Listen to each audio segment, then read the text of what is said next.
Magandang umaga. Welcome to Kwento Kwento, our Ako Si series. I'm really thankful to have an amazing group on this dialogue finale chat. Over the last month of recognizing our adoptees around the world, it's been really appreciative to kind of explore with a lot of these speakers that we have on this call. So please, I welcome you guys and thank you guys as my speakers for coming on. Amy and I are really excited to really do this finale and get a dialogue going. So welcome guys, good morning. All right, awesome. So today we're going to kind of do like a Q&A, a little recap of maybe some of the other videos that we've done, but we're also going to kind of really get some interesting dialogue going just about general questions, but also some of about our videos, because I thought they were fascinating, hit on a lot of different topics that I never even thought about. Amy, I thank you for being a co-host with me, and co-hosting with you has been amazing. Thank you so much. It's been so much fun to do this with you, JD, and meeting up and getting everybody together. When we first started this, I wasn't sure if anybody was going to come on, but I'm really glad that people did. And people sharing their videos and sharing their stories has been really interesting. And I know that we always want to expand upon them because there's still so many things that people haven't addressed and things that we want to look into. So this is part of it, being part of a Q&A and kind of summarizing everything and still trying to get out more information. So thanks for joining. Awesome. So we'll kick off some introductions. So I'm JD. I live in Virginia at this moment, this week. It'll change soon. Adopted from the Philippines, Manila, and really still kind of on my journey of understanding where that fits into my life. I'll go next. I'm Amy Curving, and I'm currently living in Las Vegas, Nevada, after a year, originally from California. My parents are from the Philippines, so that's where I started my journey, kind of curious about if anybody else kind of had my shared experience. And I am also still on my adoption journey, and through this project found out a lot of different and new information. So I'm glad to keep this going and still contribute to that part of my life. Thanks. Faith, you want to go next? Sure, I can go. I'm Faith Katie. I was adopted, I just recently learned, on November 23rd of 1981, which was exciting to learn. I go by she, they pronouns, and I'm on stolen Cherokee lands in Asheville, North Carolina, USA. And I'm really happy to be here. I'm definitely always on my adoption journey. I'm really excited to see Ashley too. I connected with her before we even had this project. So it's really fun to see cross paths with you again specifically. So really happy to be here. Thanks. Dan, you want to go next? Sure. Hey everyone, my name is Dan Mohan. I was adopted when I was 8 months old, and I currently reside right outside of Detroit in Michigan in a little town called Sterling Heights. Well, not really that little, it's kind of big. But yeah, I live right outside of Michigan, or outside of Detroit. And I came upon this because of the Facebook group, and I am very grateful to be here. Thanks, Dan. Ashley. Yes, hi, my name is Ashley Westerman, and I was adopted from the Philippines in 1988, born in Valenzuela City, which is in the Metro Manila area.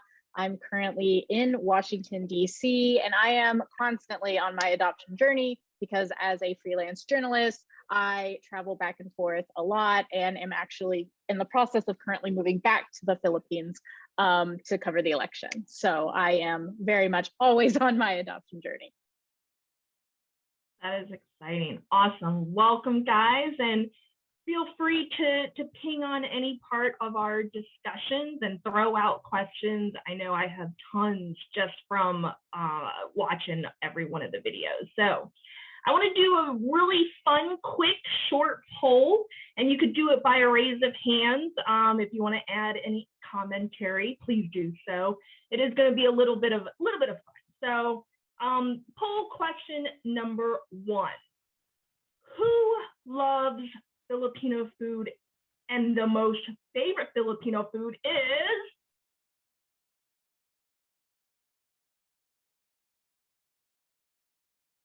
I mean, I love lumpia, so I don't know. Am I the only one who loves Lumpia, adobo, tocino, longanisa. Kari kari. lumpia? Yes. All right. Who has not gone back to the Philippines? Sorry, can I comment on that still, or is it too late? My hand's not fast enough for the mute button. So here's a fun fact. I love lumpia. I love pancit specifically. And I recently learned that I have celiac disease, and I've always been allergic to shellfish. So that like knocks out like so much of the diet. But I do love Filipino food, all of it. Same Awesome. here. All of it is amazing. And I definitely would say for me personally, I love very specifically pancit bihon. I've had palabok. I'm not big on thick noodles personally. And then I would definitely agree with the lumpia, the adobo. I've also liked sinigang. I thought that was really good too. That's my comfort food, sinigang. If I'm feeling a little kind of away, sinigang, eating some, I'm just with some rice. Love it. Fantastic. Hi, And also everyone. just realized they're opening a Jollibee here in Michigan for the first time. Get I forgot to out. mention that because you were talking about food. So it is official. They're opening, I think, in January. Nobody in this area really knows, other than the Filipino community, knows about what Jollibee is. And the closest one that we have in this region is in Chicago. So it's probably going to be nuts. So I just wanted to do a shout out to Jollibee. Definitely. So since we have a newcomer, Pastor, if you want to introduce yourself and where you currently reside, and then our first poll question was, who loves Filipino food and what's your most favorite Filipino food? Oh, okay. Yeah, is this being recorded? Like, are we broadcasting this? Yes. Okay, so I gotta keep the moniker. I'm glad I entered it. Hi, everyone. Pastor de la Cruz, or at least that's my pseudonym for now, I guess. It's actually the name I was given when they shelved me. I went to the same orphanage as Ashley. I was in Heart of Mary Villa. And when I was born, they just like I guess I was the P baby. So they were like Pastor de la Cruz and put me on a shelf.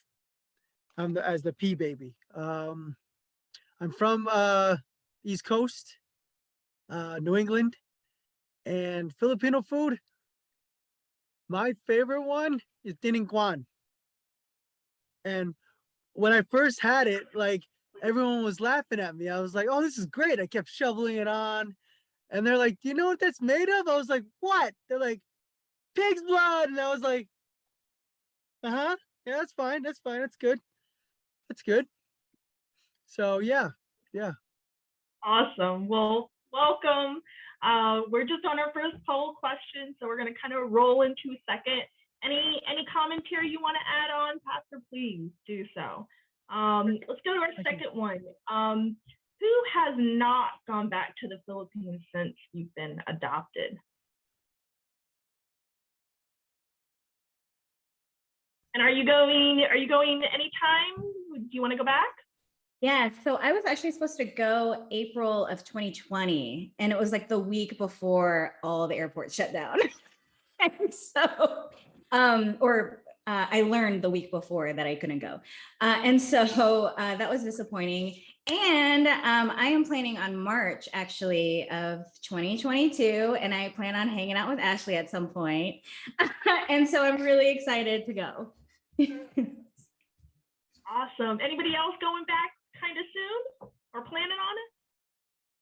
I mean, I'm moving back at the beginning of January. I already have my apartment ready in Makati, and I signed my lease a couple of weeks ago. And so I'm very excited. I was there earlier this summer for about a month and a half reporting. And then the Delta and the COVID stuff just got too much. So I came back. But the situation is a little bit better there now, and I am vaccinated and boosted, and so I'm heading back. And hopefully, once my apartment is all ready, I will be more than happy to have visitors. Now, where are you moving? Where am I moving to? Makati in Manila. So, and I'm gonna be there to cover the election. Awesome. Thank you so much. Anybody else going back? I plan to. I just don't know when. I got too many airline points, so I got to use them up. So I'll be visiting you, Ashley. Hopefully. All right. So our third one is who grew up around Filipinos and who did not? I grew up around Filipinos. No, I see a couple no's. Like one or two. Like as growing up, I grew up with like every so often I'd meet one. Or a family of them. Actually, one of them I met was they were refugees or fleeing because they were part of the Marcos regime. And I didn't know that at the time. Not that I was a kid, so I didn't even have an opinion about it. But then later on, when I did go back to the Philippines, I reconnected with the other half of that family, and they were really living well. But I could see why the father had exiled. Is I guess it was a troublesome time for him, but that was it. I mean, I grew up in a time I'm probably older than most of you, so I didn't even have the internet. So I didn't know what it meant to be Filipino. I wanted to be a ninja, and when I got to the Philippines, I was like, where are the pagodas and the sliding doors and the kimonos? I didn't get it because I didn't have the internet, so I only had a few books and everything, but it was a great experience. But I was like, I guess I can't be a ninja, but Anybody else not grow up around other Filipino community culture? I grew up with my mom and my sister, of course. My mom is half Filipino, but she's very culturally removed from Filipino culture.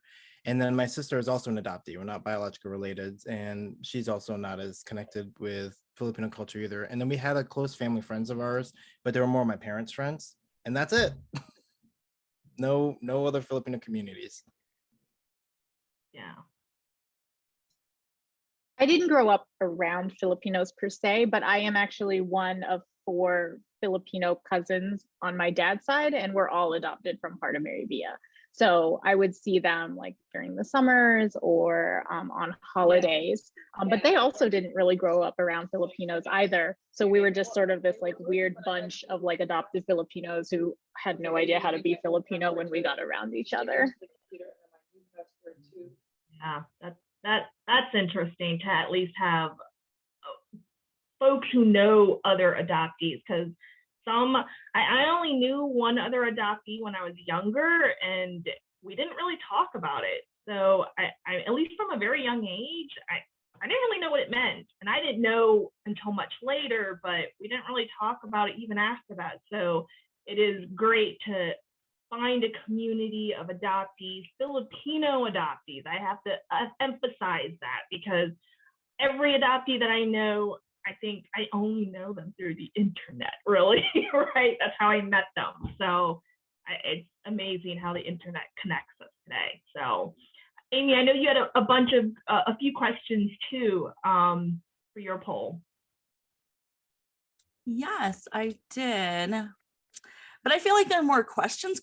So if people want to answer them, yeah. I guess I was just wondering, there are a lot of adopted people who have no interest in looking at their past or looking at life through kind of an adoption lens. So why did you decide to get involved with the Kwento Kwento project? And we'll go around. Dan, if we could start with you. Sure. So was the question what got us involved with Kwento Kwento, or was it more so what inspired us to get involved with our heritage? We could do both. Okay. Well, Kwento Kwento, it was through, I think if I remember this timetable correctly, oddly enough, so before that, growing up, Filipino in a predominantly white community, it was that feeling of constantly being reminded of isolation, even if it wasn't the words described at the time. So I would leave the house, go to school and whatnot, and people would be like, "Where are you from? Why is your skin this?" Blah blah blah. Those typical weird questions, and then it would be constantly reminding that you're a foreigner.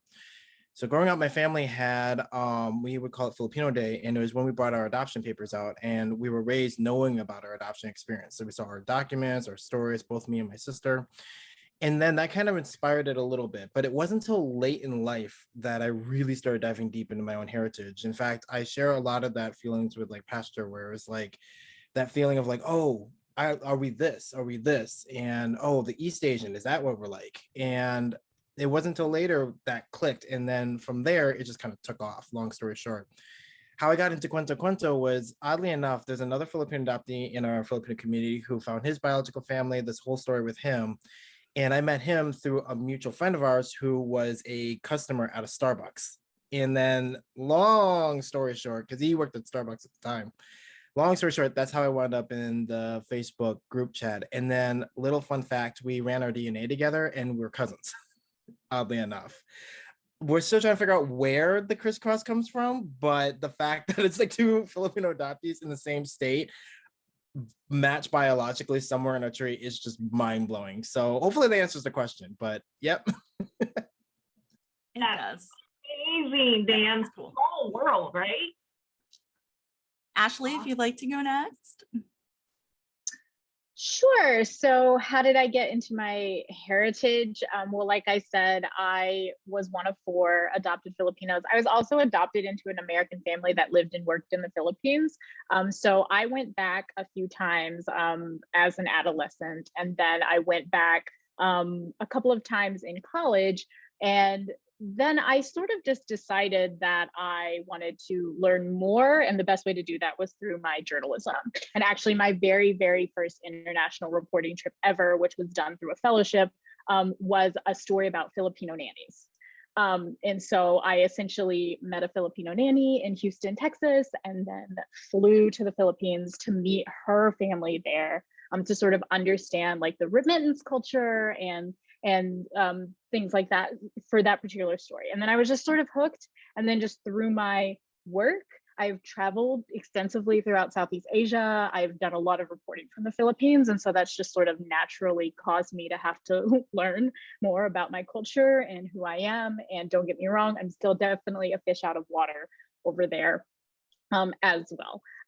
So that's sort of how I ramped up into being very like pro my culture and who I am. Why did I want to get into the Kwento Kwento project? Well, another part of my journalism is covering adoptee issues and Asian American issues. And I am very much a believer that the adoptee story is always left out of the Asian American experience, which is ironic because most of the adoptees in the United States are from Asia. And so I am always trying to like take opportunities to put my story out there and help elevate other people's stories, because again, it's kind of asinine to me that adoptee stories are left out of the Asian American experience. And so that's why I got in touch about Kwento Kwento. Awesome. And you're right. It's so important that we all tell our stories, especially I think as Filipino adoptees, we're kind of left out of those conversations so often. So I'm glad that we all have this group to communicate and to share those stories.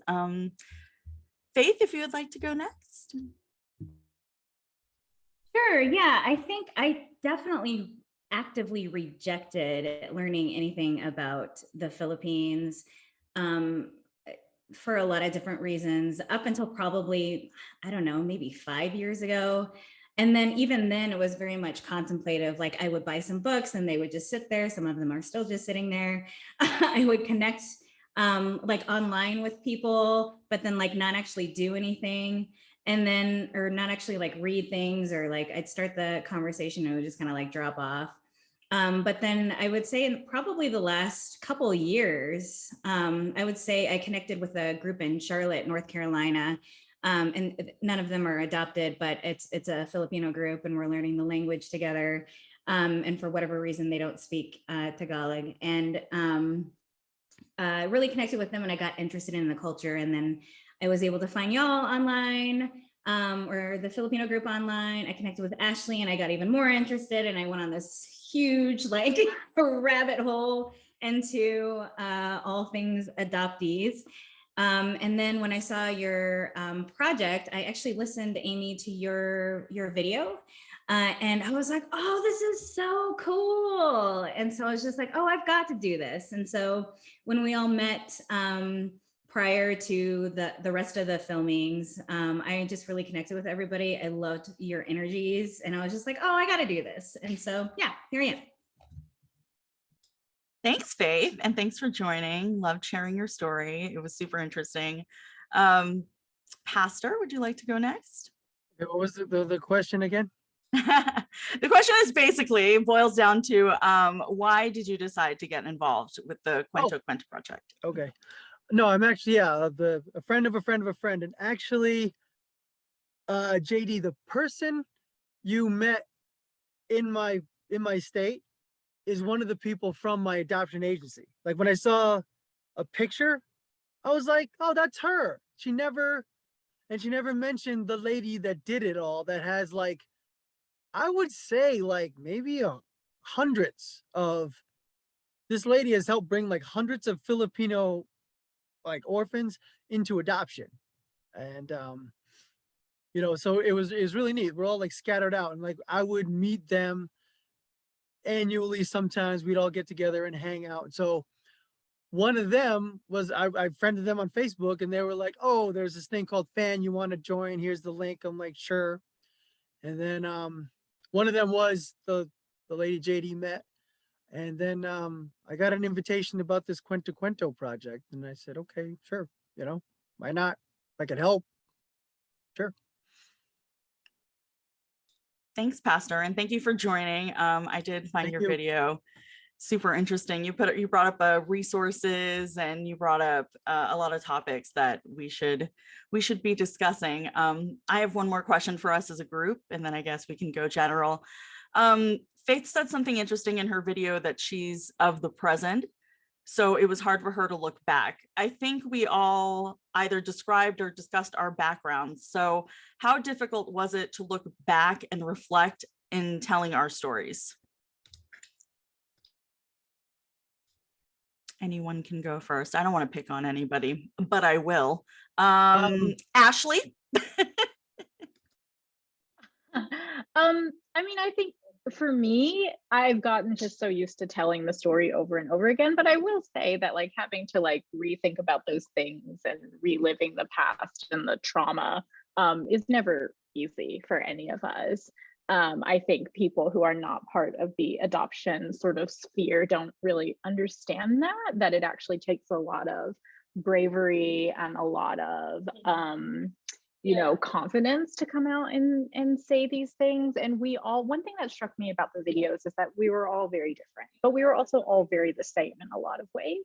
And I think that's why projects like this are very valuable, right? Because even though we feel very isolated and alone, we at least meet virtually, whatever, or become aware of others who are going through a lot of the same things. So was it hard for me? No, not personally, but I can understand how like in like the crevices of my mind, I'm just re-traumatizing myself every time I tell the story. Now pick on somebody else. Yeah. Pastor, I cut you off, so you can go. You can go next. I didn't want to get called on, so I'm like, let me get it over with. No, for me, just like I said in my awful YouTube video, that yes, being adopted has definitely shaped who I am. But I guess as an individual who I am, I was just like, when my parents told me I was adopted, they told me at a young age. I was like, okay, when's dinner? Like I was a kid. Like, what was I supposed to do? And they were cool. I didn't have a lot of trauma from my adopted parents. Like they were pretty cool. So the whole experience for me was relatively positive. So looking back at it wasn't that hard. I mean, looking forward though, there are some like gaps that I would hope other people don't experience. Obviously heavy level things like abuses and stuff. I don't want anyone to experience, but like, even though I had a relatively positive experience as an adoptee, there still are some things that I've experienced that I mentioned, like some of those resources which will address those things in my video. Were like, this does happen, and like, there's some other things, like I don't even know if I said it, but I have reconnected with my birth mom, and that's a challenge. It's interesting, but like one of the things was like she was like, "Do you know how to sing?" I'm like, "Well, I just figured out that Filipinos love karaoke, mom, within the last 10 years, so it's getting better." Then she sang to me, and I was like, now, this would have been nice if I'd known this, instead of like my parents were like, "Well, what do you want to do?" I'm like, "I don't know," like sports. So I'm also like really odd because, or relatively odd. I am over 6 feet tall, so no one believes I'm Filipino. So, and I have no accent. I don't speak Tagalog.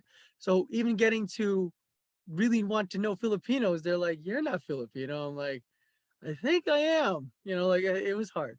But looking back at the past, that wasn't for me. That wasn't hard. But I'm glad we have like a diverse group of people that can share their stories. We can all connect, expand the network, and help each other. So, next. Next. Thanks for sharing, Pastor. Faith? Yeah, you're gonna have to repeat the question again. I'm sorry. It's all good. It's all good. We can do that. I was just wondering, how difficult was it to look back and reflect in telling our stories and looking at the past? And I did take something from your video because you said you were of the present. So I was wondering how hard it was for you to kind of look back and address those things from your past. Yeah, I think I approached it more so in like a present day mindset. Like I'm looking at the past, but in the present versus like just looking at the past. Because to me, if I were to do the looking at the past thing, I think that would trigger some stuff that I'm not interested in having triggered.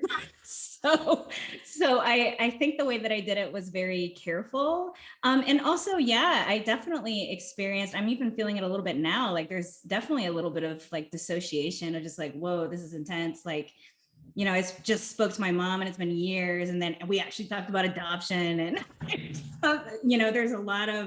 there's a lot of different layers. So yeah, I would say it's challenging, but it's a manageable kind of challenging. I like that. Manageable, challenging. Dan?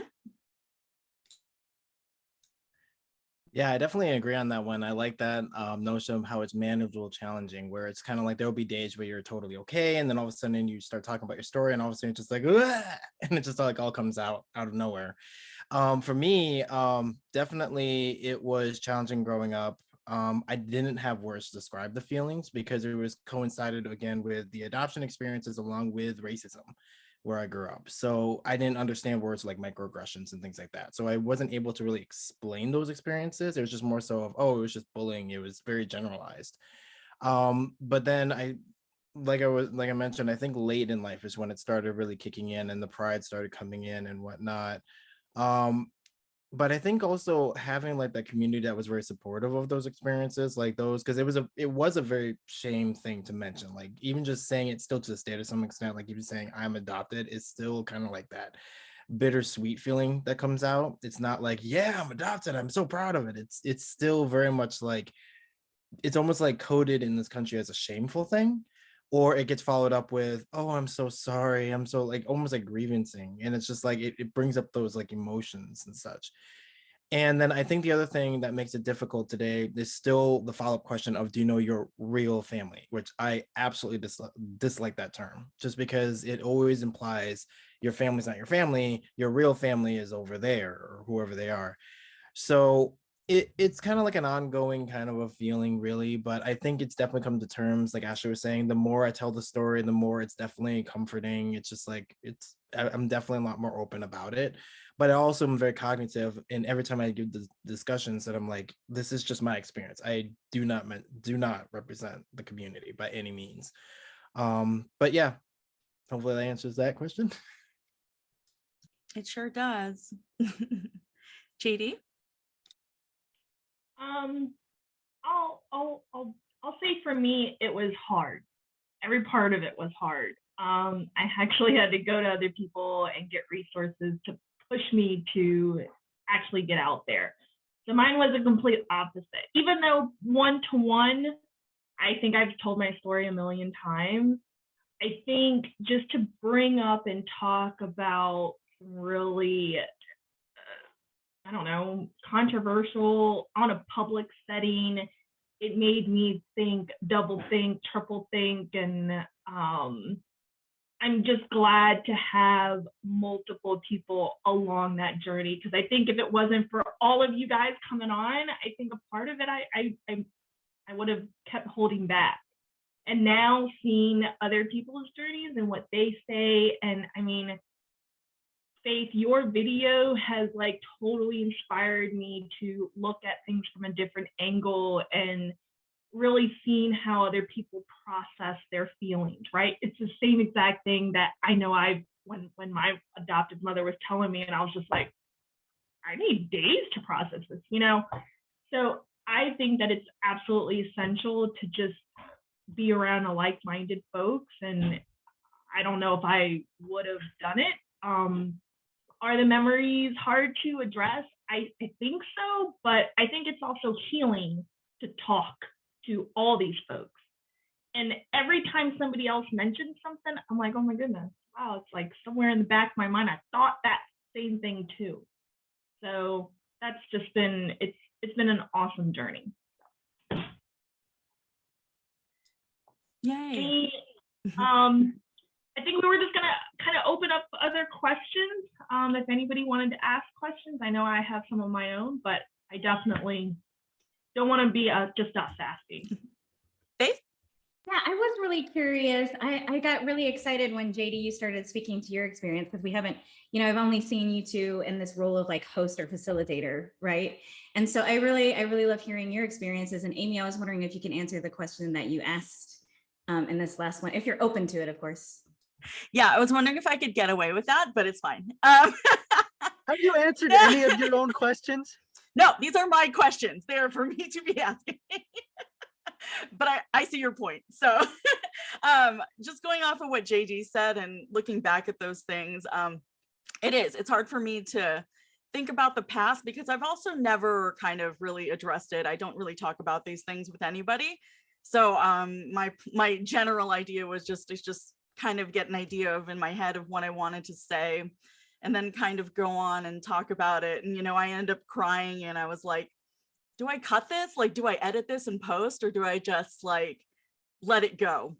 And, you know, I cried when I was interviewing Ashley, and I was just like, well, I'm going to cut that, but I won't cut mine, because, you know, I always think sometimes you just have to let things go. And I have a very hard time letting things go. I really enjoy, you know, the process of just trying to control my own narrative for the most part. So yeah, it was hard for me to kind of look back and think about things that I don't want to be thinking about. But I also think that was part of the challenge for this project for me, was to address things that I've never talked about, and then find other like-minded people to kind of share those experiences with, because I've never had that kind of community before, and I was always searching for it and searching for other adoptees. And I think especially Filipino adoptees, just because that's the culture that I come from and it's the culture that I relate to. But thanks for asking, Faith, and jumping in there. One question I would love to ask the group is, as adoptees, what do we want out of this? What do we want as a community, right? We've heard about the Chinese, the Korean, even American adoptee experience, but as a Filipino group, what do we want out of this experience, one?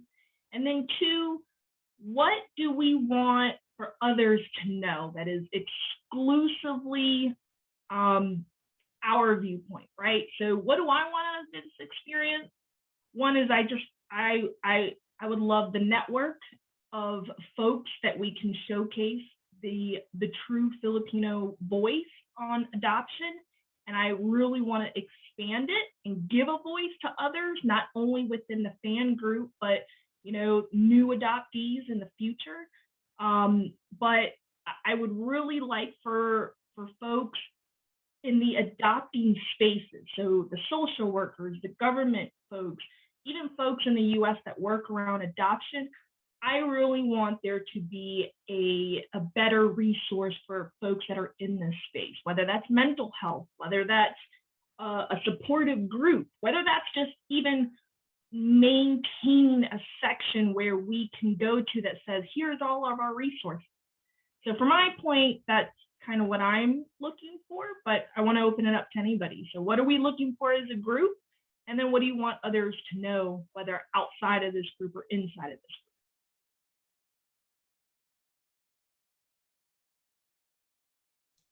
I guess I'll go first on this one because there is something that comes to mind that is very important that I always try to bring up as much as possible in all the spaces. So for external outside adoptee group, if I'm understanding that correctly wise, the biggest thing that I would definitely say for us, for adoptees, is just understanding our experiences and our stories, looking at the statistics about things like mental health rates and then the suicide rates. There's things like that that go completely ignored a lot. And then the biggest thing, and I did a little bit of research recently about this, it is a bill called HR 1593 called the Adoptee Citizenship Act of 2021. So just for a little bit of a backstory wise, real quickly about why this is very important to me personally, is because apparently, I think it was in 2000 or 2001, there was a bill that was passed to where adoptees who are, I believe, under 18 or above 18, I'm going to get that completely mixed up, but they did not get citizenship. Because what happened was is during 1970s, 1980s, there was a lot of people did not fill out the paperwork properly. I actually have a friend of mine who was part of Operation Baby Lift who found out that she was not a citizen. And because of that, she grew up in the United States, and there was a lot of threatenings of deportations, and there already was deportations of adoptee children back to Asia. So that's something that I stress a lot about, is that there's still not a bill that's passed to where there's an automatic citizenship for adoptees in the United States who've lived here their entire lives, to where there's an automatic citizenship. So that's like the external thing that I push a lot. And then for Filipino adoptees among the greater community, really is just experiencing that our stories really matter in every aspect, but there is a huge number of us that get overlooked because on a broader scope, a lot of people, when they think of Asian, I'm finding out there's a discrepancy between East Asian and Southeast Asian. So when people think of an adoptee, they think of a Chinese or a Korean. But a lot of times for those from Vietnam and the Philippines, specifically our community, we get a lot overlooked. So that's just probably my two things that I push a lot.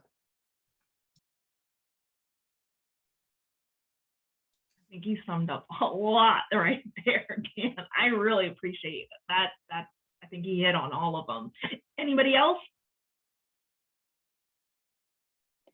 I guess I'll go. So for the group, I mean, I think I want us to sort of realize, one, our humanity and that our stories matter, but also, and this is speaking specifically to my video, our options as adoptees, particularly Filipino adoptees.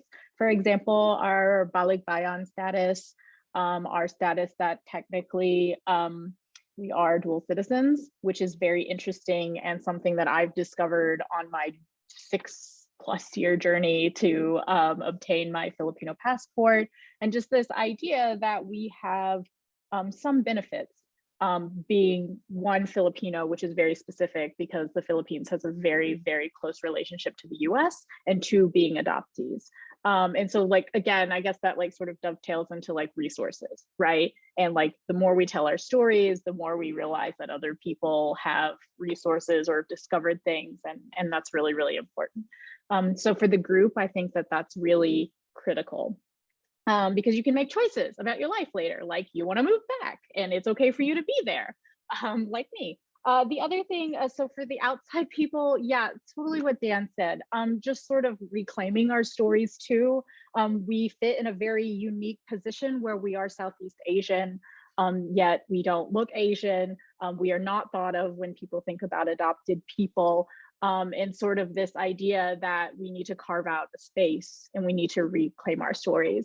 As someone in the media and who has been in the media for over a decade, the idea of who is Asian is so dominated by East Asians that Southeast Asians are very often left out. They're never interviewed for like Asian American Heritage Month and like things like that. And like even less so are adoptees. And so like, I think that that's really super important for other people to understand, because there's an air of inclusivity right now, but you're not being inclusive if the only people you're interviewing are East Asians. So that's what I want sort of like people on the outside of this world to kind of understand when we tell our stories and when they hear our stories.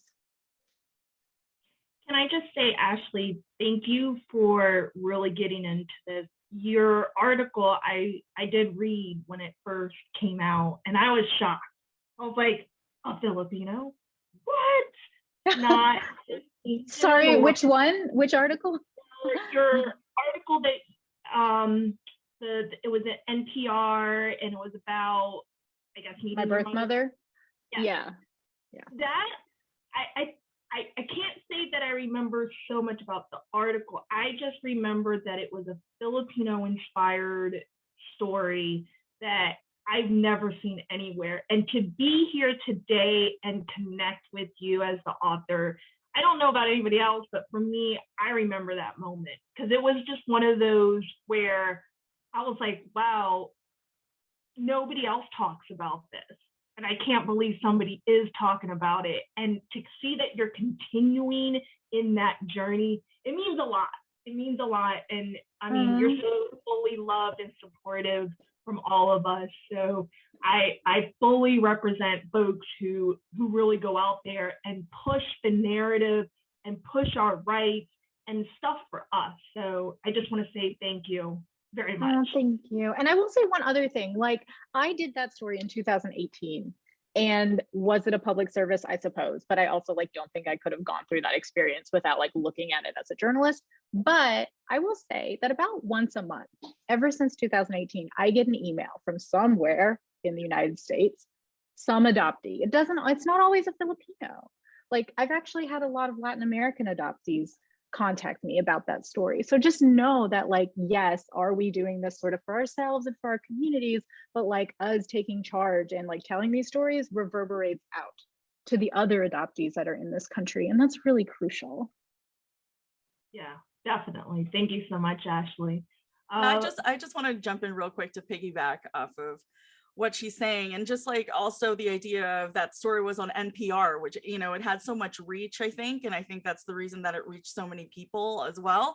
And I think that it's also important for us to just kind of have that platform, like in general, to have a place, like a spot where we have those resources available, where we can say, hey, we can go to this one place and look at I'll get all these stories, and maybe I can relate to those things, or I could relate to those writings. And I think just putting it out there in general and just having it, like I've received messages on Facebook from social workers in the Philippines, saying positive things about the project, like things that I really didn't expect would just come. It felt unexpected, but as having a platform and being able to say those things and share our stories, I think is really important for all of us. So I just want to jump in and say that, JD. Anybody else have questions you guys want to throw out? To each other or about each other's videos in any way? I do have one question that, oh, sorry, go ahead. Go ahead, Dan. Oh, there was a question that I was kind of thinking about pinning on another group I'm part of to like the general broader adoptee community, but I kind of definitely want to ask it here as well.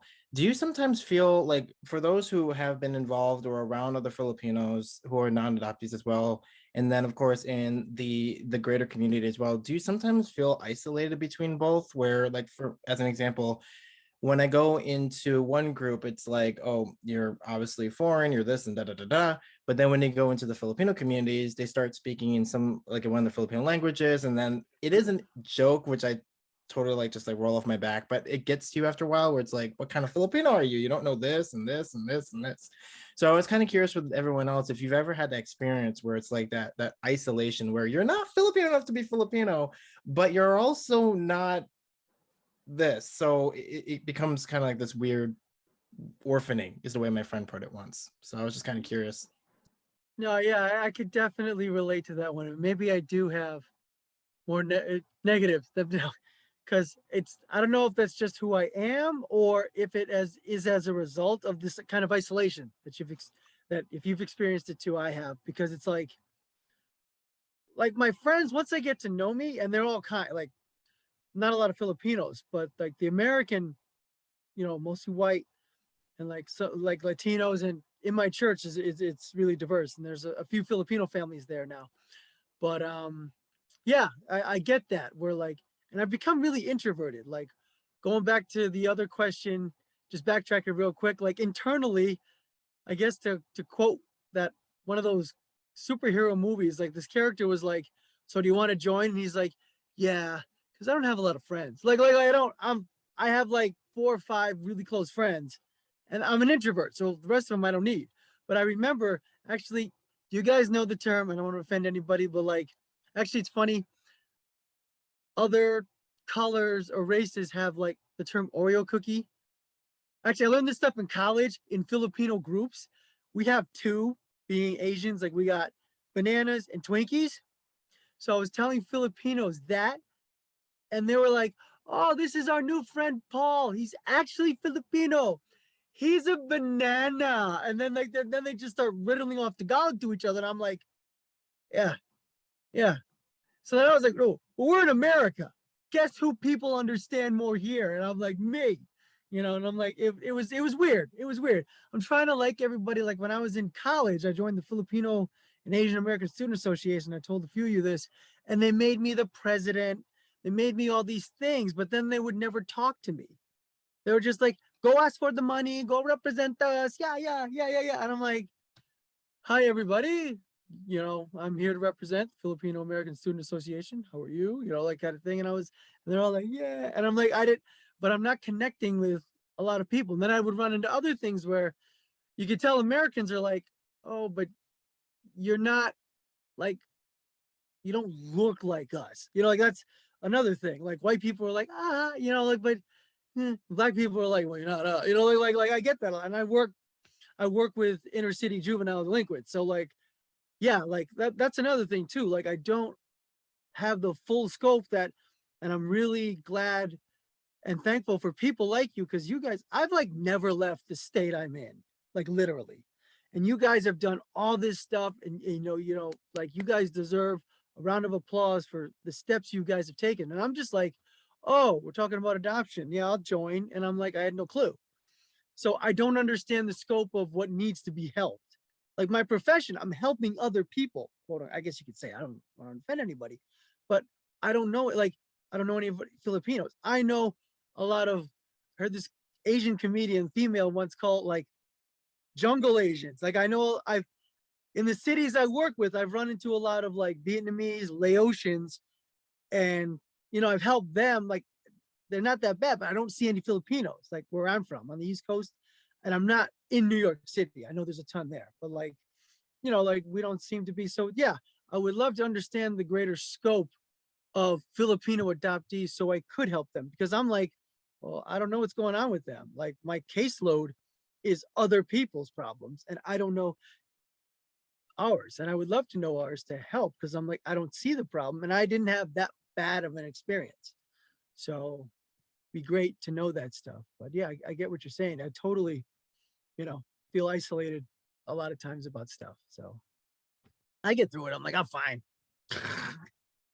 Maybe I'm just lying. I don't know. They needed you as like a speaker, as their representative for your college group. Okay. I will say, as someone who's gone back, there is a very interesting little in-between community in Manila of Filipino Americans who like I'm friends with some of them, and they like very much understand that they grew up in the US, but now they've moved back and they're privileged in a lot of ways, and a lot of them have a lot of money. And so I have actually managed to like situate myself into that little in-between group, which is kind of perfect for me. But I also understand how it like isolates me from other Filipinos. But like Dan, I totally understand what you're saying. Like going over there and not being, well, one, my last name is Westerman, so I super surprise everybody when I show up anywhere. But just like having to like retell your story, not to white people in America, but like retelling your story to Filipinos in the Philippines. And I've gotten mixed reactions, like very much like, oh, like a lot of like, oh, well, you're very privileged, you grew up in the United States, how lucky you are to be an American. But I've also been shut out of things too because I wasn't Filipino enough. And like one of my goals when I go back over there is to actually learn how to speak Tagalog, because at the minimum I need to understand what people are saying around me, and not directly to me. And I think that will help. But like, yeah, it's a weird place to be where you're not American enough to ever be American or white or whatever, but you're also not Filipino enough to ever be accepted as an actual Filipino. And so finding a group of others who also feel very othered is great. But I totally understand the isolation going back as well, and here, and Filipino Americans too. Like I work with so many Filipino Americans at like NPR, for example, and they're all like real Filipinos, like their parents like immigrated over here, and they like sometimes honestly like make me feel like I'm not Filipino enough to even like be hanging out with them. And it's like, that's really messed up. It really is. Even It the really nice is. ones, I still feel like, Yeah. So it's But a weird space for sure. it can be really weird. And part of the reason why I was thinking about that question, I've been itching to ask a bunch of different adoptees, especially those who were born overseas, is because there were other Filipinos in our community. Without getting into a whole long detail about it, I got really proud of my heritage, and I did something that was I was performing for a festival, and we did a dance inspired by Tininkling, something along that line, to kind of educate the audiences, because this festival was predominantly a white audience, blah blah blah, and we're like, we want to show our heritage, we want to show all this kind of stuff. And long story short, it turned into this massive debacle with other Filipinos where they were calling us out. One of them took it to local Filipino news. The other one showed this video in their class, one of their students, to debate over it, because it was debating over appropriation. And out of that experience, it was like, even though I understood where the frustration could have come from, it also still kind of re-alienated again, where it's like, you don't do this because you don't understand this. And they were going into this whole, like, there's this whole history behind it and all sorts of stuff. And only a couple of weeks ago, another call out happened. I got a private DM from somebody because I did another performance somewhere, and I was playing Kulintang, gave them this whole spiel about it, which I love doing. I love educating people before I do anything, and I would never claim it. But they sent me this private message going, well, my ancestors are from Mindanao and blah, blah, blah. This might be considered offensive to someone. I told a buddy of mine who plays in the Kulintang group here in Michigan, and they all were just like, you gotta be kidding me over this. So that's part of the reason why I want to ask that, was because when those kind of issues come up, I get it, and it's great for conversation, but it's almost like when they act out of that emotional intent, it's like, do you realize that you're kind of re-isolating us again? This is like something that we're proud of, because that article that got published was like, is it Filipino enough to just take the good stuff from our culture without understanding our suffering, our history, and what happened with the colonization of the US? And they're all valid perspectives, but I could tell it was directed at my friends and us. That was really ugly. But we're all good now. But I took that experience, and that's why I want to pose that with everyone else. If you ever feel that isolation, especially with your own communities. Yeah, I just want to say real quick, going back to one of JD's poll questions and how, did we grow up with other Filipinos? Like, I grew up completely Filipino. My parents are Filipino. My family's Filipino. I understand Tagalog fluently. My parents speak to me in Tagalog. Like, I understand. I do everything. But I was always trying to be part of like a Filipino kind of community growing up. I remember specifically, like, I sing. So I was part of, like, I was looking for performance arts kind of things to do when I was a kid. There was this group called, calling you out, but there was this group called Sinang Tala in Sacramento. And my cousins were part of it. And so they kind of wanted me to be part of it. But whenever I was around them, like, I had that complete feeling of isolation. Even though I'm completely part of this group, as they are, their parents are also immigrants. They've also assimilated into this country. Like, I never felt part of them. Like, I never felt included. It was the same with my family too. I was always looking for just to be that feeling of being like really included, like making sure that you're part of something, just calling you and being like, hey, you should come to this thing. But that never happened. And it was also, I always think of it as, as I've said it before, like you guys are saying, being Filipino, and then not being Filipino enough because I don't speak fluently, and, you know, not being American enough because we look like this, and we're always going to be asked, like, where are we from? Because we're always going to be an other in the eyes of white people, which is super embarrassing for us as a melting pot country. But like, yeah, I completely relate to all of those things, and even growing up Filipino and feeling completely isolated. So I, you know, can't imagine growing up as a brown skinned person and growing up with a family that's white, but I grew up in a lot of white spaces because that's Sacramento for you, like growing up and going to private schools and doing those things. But that was a world I was more familiar with rather than our own and being around other Filipinos. So thanks for asking that, Dan. I think for me, I'm accustomed to being the outsider, and I kind of thrive on it and love it. Like when I was young, right, I remember having my first racist event, right? Funny story, kind of, but so this little boy in kindergarten, I guess, I don't know, I liked him or what, but I don't know, we were stupid, right? And I was like, well, don't you like me? And he was like, no, you're brown. I don't kiss brown girls. And I was like, he was blonde hair, blue eyes, right? So I mean, even in my family and outside of my family, I was never the insider. So for me, being an insider is actually a little uncomfortable. And then as I got older, like I thrive on being a representative of the smaller crowd, right? So I was against racism, and because my friends were very diverse, whether they were Muslim, whether they were African American, whether they were just not the normalcy for whatever the community was. And I remember Filipinos being very racist against me and saying, well, I can't believe you hang around them. And I was like, well, yeah, I do. Want to see my boyfriend, want to see my friends, my best friend, and this and this. And now I use that as a platform as I get older to say, you know what, that's not right. We're not going to do this. And I'll be the front person to say, screw this, you know, just because it's not norm. And I think whereas some people might say, no, absolutely not, I don't like being an outsider, I think I've had to learn through all of my experiences that that is my strength. And if that's what is going to help me get through and be a representative for other people, I'm okay with that. And I think that took a lot of years to be comfortable with that. But I think all of us have a very unique story to our background.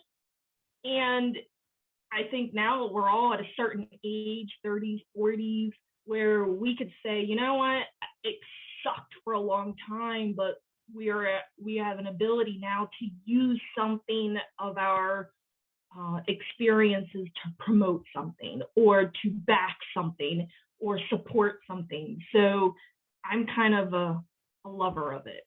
I don't know. That's just me. Yeah, I get it. I think another question. Now I have a question. How do, I mean, like, it's gonna be a mix, but I'll you know, I'm not gonna pick, but how much do we want to identify? Because we're all kind of different. Like Amy grew up Filipino, knows Tagalog. I know nothing, you know, and it got, this isolation thing got to the point, like how much back, I mean, I think it's important. I think it's all individual. Like psychology prefers to focus on the individual rather than the group. Every individual has to make a choice. I'm all about freedom. And it's just like, how much backtracking do you want to go back to a bunch of people that are like, you know, you don't speak Tagalog? I get a lot. I had this one guy at a drive-through. I'm like, oh, you're Filipino? He's like, yeah, I'm Filipino. He's like, you speak Tagalog? And I'm like, no. And he just like literally like turned away. And I know my name says pastor right there, but honestly, in the name of Jesus, sometimes I'm just like to everybody, you know what? I'm American. I'm Filipino American. And I'm I'm over 6 feet tall. And the one thing I did study about being Filipino, which is funny because no Filipinos know about it. They know the name, but I studied Filipino martial arts. I was driving one day when I was 16 in my town, and I passed by a Jeet Kune Do studio, and I was like, oh, Bruce Lee's martial art, haha, cool. In the very bottom, it said Filipino martial arts. So I like did a U-turn, drove in, and I'm like, Filipinos have martial arts? And they're like, yeah, actually, you guys have some of the most kick-ass martial arts that the U.S. Special Forces uses. And, you know, Eskrima and Kali makes total sense because you can't carry around a samurai sword, but you can find a stick. So learn how to fight with sticks. And I'm like, awesome. And then, like, you know, Filipino martial arts became a big deal to me. But then when I go to Filipinos, I'm like, yeah, do you guys know about Pantukin, Panajakman? And they're like, I know about, they're like, Balisong, a little bit, but like, no, but like, you go to like a lot of Koreans, they're like, we learn Taekwondo in gym class. I'm like, yeah, they don't do that as much in the Philippines. Although my half sister, who I reconnected in the last 3 years, was like, I took it like her first semester in college. She took Kali or Eskrima, or it goes Kali is Arnis and Eskrima. It's all the same thing, just the progressive name changed. So that's one thing I do know. So like, yeah, as a group, I throw it out to you, like how much, or do we just identify like these are who, this is what we are, these are the things we want to do, but like how much, you know, like, and I think it's an individual thing. How much do you all want to backtrack? Like, I honestly don't care about learning Tagalog because I don't, unlike, I think it's real cool actually that you're moving there. I'm not, so I don't have to learn it. Like I don't know. Sorry, I'll go. I agree. It's a personal decision. But I also think we should flip the script on it, because basically what we're really good at is code switching, right? That's what it's called. And so for those of us, for example, who grew up in very white spaces, I actually know a lot about white people, and I know how they think, and I know like why they like come to the conclusions, however asinine they may be, are like I understand how they get there. And on the flip side of that, I know a lot about Filipinos, and I know a lot about the way Filipinos think as well. And so I think that, like, yes, is it a personal decision on how much you want to care about one side of you or the next? But there is also an opportunity to like sort of use it as a superpower, which I do all the time. I very much am very good at code switching. I even have pushed the envelope where I use my physical appearance to help me do my job around Southeast Asia, as long as I don't like open my mouth. People think I'm Cambodian, they think I'm Thai, they think I'm Malaysian. You know, when I was in Indonesia doing some stuff, like, no, as long as I'm very quiet, you can just like fly under that radar. And so like, I think that, yes, do we all individually struggle on like who we are and what we want to be? But I think we should also see it as like a sort of like secret superpower that we do have if we want to use it, because we can, because that's the sort of like the upside of 2 feet in both, with a foot in both worlds, is we know a little bit about both, and it can actually help us sort of like get through both of them in a way. That's just my opinion on it. I use it all the time. I love it. Just like, oh, sorry, JD. No, go ahead. Just somebody had posed a similar question on Instagram recently, and I was just thinking about it in that, you know, the way that we think about being Filipino American and the way that we think about older Filipinos maybe who question us, and people who question us about, you know, not speaking Tagalog and not knowing our culture, things like that, that we're in a position in this generation to kind of come up with what the new version of Filipino American looks like, what the new version of Filipino looks like, because I think that some of those things are dictated by an older generation in a lot of ways, and that kind of judgment that's passed on us culturally. So I think that we're in a position now in this generation to kind of change those things. If we want to be, if, you know, it depends on what we want to be. If we want to be just American, then be American. If you want to be Filipino, be Filipino. I say I'm Filipino American. And I just think that that's something that we can get done in this generation, is just kind of push our own thoughts and our own stories and what this new culture looks like. Our new culture of being Filipino American. And I will say one more thing. We're ahead of the demographics. I mean, if you look at the demographics worldwide, as well as here in the US, people are intermarrying, races are intermarrying. people are becoming blended. And so people like us are actually at the forefront of that, because we're already forced to do all of this like crazy code switching. And yes, it's isolating and it's hard and it sucks. And maybe we'll like one day get married and have children and pass that down to them. But like, we're ahead of this. And this is, again, a superpower that we have. And so demographics are in our favor. And so like older people, more conservative people might be like, no, we don't want that, blah, blah, blah, but they can't do anything about it.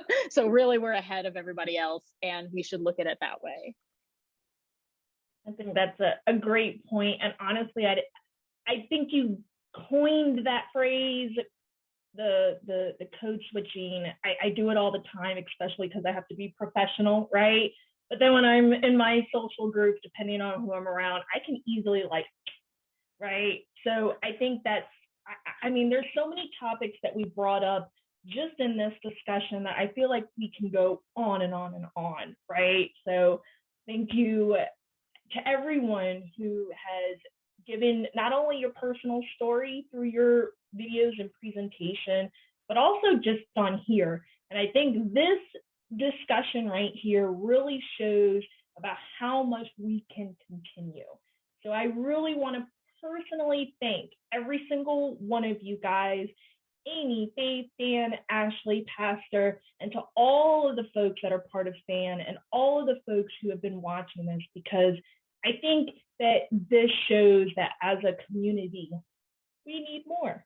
I think so, right? So I really just want to thank you guys for coming on here, sharing your points of view, sharing your personal stories, and really continuing this discussion. And I know from the bottom of us, like Amy said earlier, we didn't think that we would get anybody. We maybe thought we would get one or two, right? And to see that we have so many folks who are passionate. And I think you're right, we can use this to further have more discussions, or we could use this just to kind of network and work through our personal feelings on adoption. It doesn't have to be that we're promoting something. It's more of, I see somebody else also going through this adoption journey, and I feel that too. So I think we have a lot of things that we come away with this. But I really want to close up and just say thank you to all of our folks here watching and who are participating. And I know that we have some very new things that are coming over the next couple months that you'll see us back on camera. And I invite all of our speakers that we have here today to also guest appear. We have free reigns to come in. But I just really want to say thank you so much to you guys. Amy, I know you have a lot of part with this, so I really want to thank you as my co-host as well. You're welcome. Thank you, JD, also for being part of this, and thank you everybody for being part of it. And I just wanted to say, if anybody else wanted to come and share their story, I'm going to put up this email address, but philamadoptees@gmail.com. If anybody would like to come and share their own stories, we would love that. Not just open to Filipino American adoptees, even though that's what the email says. We're open to a lot of international adoptees. We'd love to hear international adoptee stories, as well as domestic. So thank you everybody for being part of this. I appreciate you all being here. Thanks, you guys. I do want to sign off and say, well, actually Christmas is coming up, so have an awesome holidays with Christmas and New Year's. And I know we'll be back on camera to talk more through this. So thank you so much. We'll see you guys next time. Bye. Thank you. Bye.